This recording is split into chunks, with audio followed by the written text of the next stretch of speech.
Dans la rubrique des livres et des anecdotes, nous vous présentons Justine Divine de Chico Xavier. Ce présent ouvrage a été réalisé lors de séances d'études de la doctrine spirite à Uberaba. Emmanuel dicte au médium Chico Xavier des commentaires en relation avec l'étude du moment. Il s'agit d'entretiens entre le monde de l'au-delà et le monde terrestre, portant sur les questions le ciel et l'enfer d'Allan Kardec. On offre une nouvelle fois des explications portant sur les engagements, la loi du bien, celle du destin, les esprits ou la prière. Cette année, en 1962, au Brésil, le président João Goulart dirige le pays. C'est donc un retour au régime présidentiel. L'économie et la croissance font bon ménage, puisque la croissance est de 8% chaque année. Le médium. Depuis 1 an, Chico Xavier est à la retraite anticipée pour incapacité physique. C'est un homme usé par le travail. Il a 52 ans et il travaille depuis l'âge de 10 ans. Sur le plan spirituel, Emmanuel, son guide, ne voit pas les choses de la même manière. Retraite ne signifie pas inactivité. « Mon fils, lui dit Emmanuel, jusqu'à aujourd'hui, personne sur Terre n'a pu définir le point d'interaction entre fatigue et paresse. Chico consacre son temps à la psychographie et à la correspondance, et il veille jusqu'à 3 ou 4 heures du matin pour répondre aux 500 lettres qu'il reçoit chaque semaine. Sa notoriété est telle qu'il suffit de noter sur l'enveloppe Chico Xavier pour que le courrier arrive. Son ouvrage est dicté au médium par l'esprit Emmanuel au cours de séances publiques qui ont lieu le soir, le lundi et le vendredi au centre. La communion spirite chrétienne du Béraba. Ces communions débutent en janvier 1961 et se terminent en décembre de la même année. Il y a eu 82 réunions. Ce sont des textes en relation avec le ciel et l'enfer d'Allan Kardec. À chaque réunion, un passage de cet ouvrage est choisi par les membres de l'association et après quelques échanges verbaux entre eux, Emmanuel dicte par psychographie au médium Chico Xavier des pensées qui élargissent la réflexion.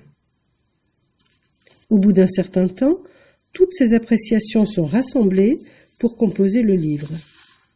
L'auteur spirituel avait comme objectif d'étudier méthodiquement l'œuvre de Kardec et de la responsabilité du spirit face au christianisme. Écoutons donc un passage. Précisément. Réunion publique du 11 septembre 1961. Première partie, chapitre 7, paragraphe 11. Pour avoir des solutions demain, nous devons nous occuper de nos problèmes dès aujourd'hui. Tu déclares être souillé de tâches morales et tu fuis l'occasion de servir qui se présente à toi à l'heure où la vie nous donne justement la possibilité d'aider pour que la sueur efface les souillures de notre cœur grâce à la pratique du bien.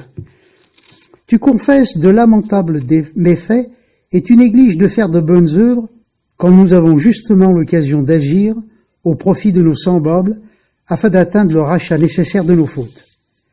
Tu dénonces de graves erreurs et tu te réfugies dans l'intolérance, alors que c'est justement en nous exerçant la bonté envers les autres que nous serons à notre tour excusés. Tu affirmes être fragile, mais c'est précisément pour cela que les tribulations nous assaillent en chemin, afin que nous sachions conquérir la force qui est en nous. Tu te dis inutile. Or, en nous rendant serviables et utiles, d'innombrables possibilités de travail s'offriront à nous chaque jour. Tu penses être ignorant, mais c'est précisément pour nous instruire que les difficultés surgissent de toutes parts, comme des défis. Ne t'isole pas sous prétexte d'imperfection. Si l'élève va à l'école, c'est justement pour apprendre.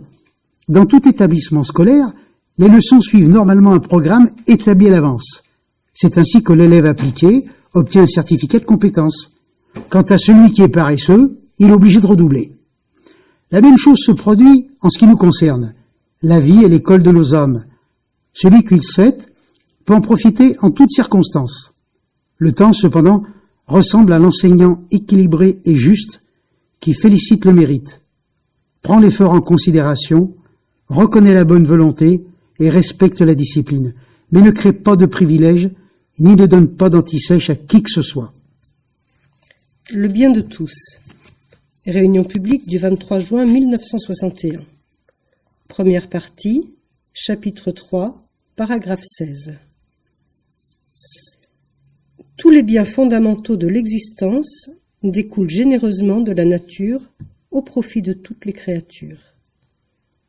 La lumière qui se déverse au firmament n'appartient à personne.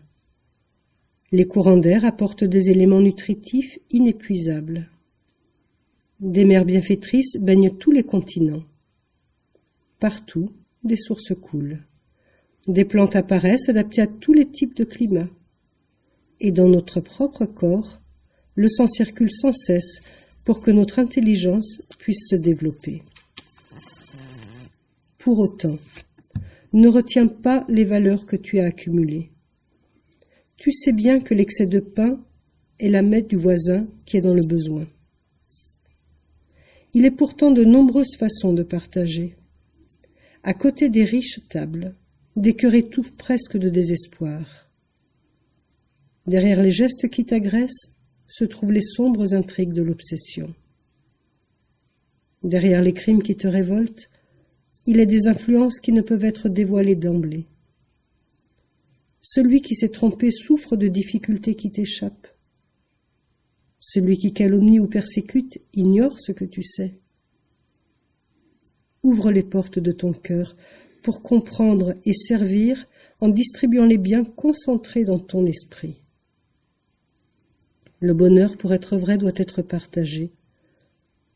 L'or, entre les mains d'un seul homme, est un cadre propice à l'avarice, mais s'il passe dans d'autres mains, il se transforme en travail et en bienfaisance. La connaissance isolée est une lampe sans raison d'être, mais si elle passe de cerveau en cerveau, c'est de la science et de la culture. Dans les ombres de ceux qui se plaignent, aigris, s'indisposent et blessent, sois la lumière qui bénit toujours. Fais à ton prochain ce que tu aimerais qu'on te fasse, dit la loi. Cela veut dire que pour être heureux, il faut aider quelqu'un. Au fond, le bonheur, c'est de la bonté grandissante pour que la joie soit plus grande. Sans aucun doute, nous pouvons nous partager des parcelles de bonté, des moments de joie, mais la multiplication vient des autres.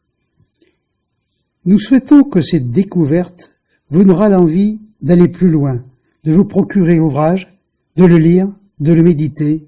Bonne poursuite. Bonne poursuite. Bonne poursuite.